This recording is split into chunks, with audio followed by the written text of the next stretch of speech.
Aspect of artificial intelligence today, the balance between the risks and the opportunities, as Victoria's touched upon a bit earlier in the programme. It's going to be the focus of a big summit over the next couple of days. Rishi Sunak is going to be there. He's going to be at the AI Seoul summit in South Korea. He's going to tell them that artificial intelligence will create major opportunities for human progress, but managing its risks is one of the most profound responsibilities faced by world leaders. Just 6 months after we had the AI Safety Summit at our very own Bletchley Park.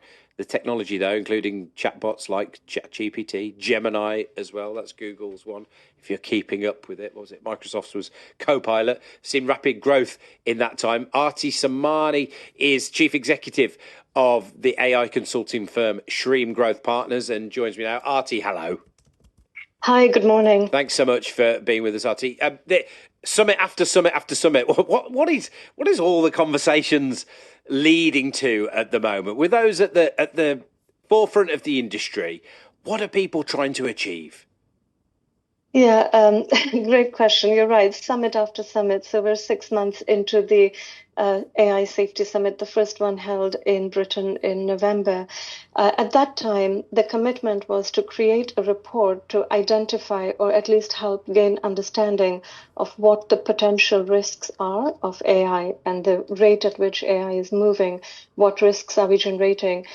Within 6 months, Britain, in collaboration with other nations, has produced a report which was released yesterday, and the report is called International Scientific Report on the Safety of Advanced AI. It's an interim report. That's what will be discussed in this summit, which is being held in Seoul today and tomorrow. And the idea is to really understand the risks and then to get a collective global way forward on mitigating some of those risks. So the report we saw highlights a whole bunch of things, including what is called frontier risks, which is risks of the unknown. So what can potentially happen, including how humanity can be destroyed by AI. Now, that was the topic of conversation. I love how you just casually mention that, just to chuck that one in, Arti, including on a long list, just how humanity can be destroyed by AI.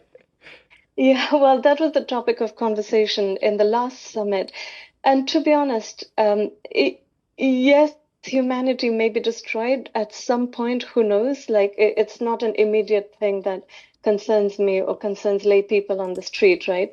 But my concern is, what are we doing about risks like deepfake, which is affecting businesses, it's affecting individuals on a daily basis. And thankfully, the report highlights that as a risk. So what I would like to see coming out of the summit from Seoul is what government, public sector, and policymakers are doing collectively to mitigate risks like deepfake, like synthetic media. We saw Arup, a UK business, targeted by deepfakes earlier this year. Yeah, and was it the CFO being faked?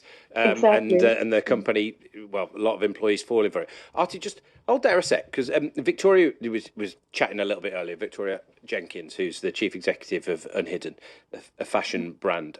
Victoria, I just wonder what you might say to Artie or those going to the summit today, touching on a little bit of what we discussed earlier about what should be high up the agenda when discussing where AI goes next. I think, as we've just been hearing, I think there needs to be some kind of rules and policy around protecting businesses, protecting people, because, the deep fakes and the problems with all of that it could cause. It's just another way of removing, people can literally lose out on money. It could cost them their business if somebody else is impersonating them or ripping it off. So I think there needs to be a lot of regulation around what it can do to make it safer. And Artie, in the world of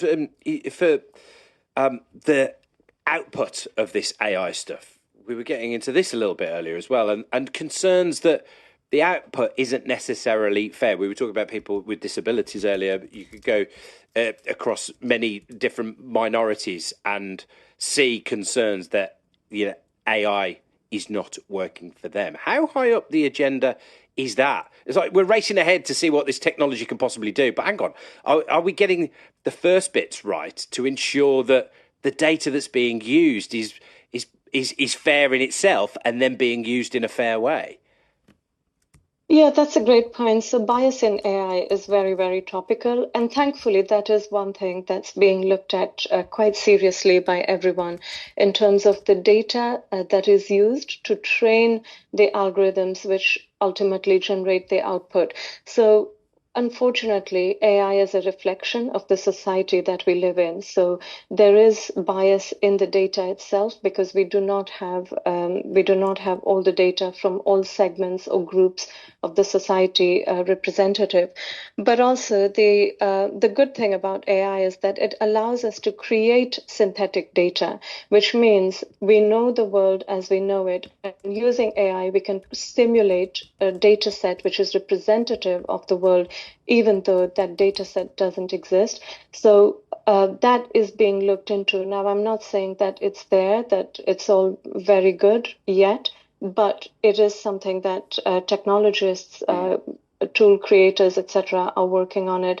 And also, there's a big drive from the government on it also. Arti, thank you so much for joining us, talking to us about the array of summits going on at the moment. Arti Samani, Chief Executive of that AI consulting firm, Shreem Growth Partners.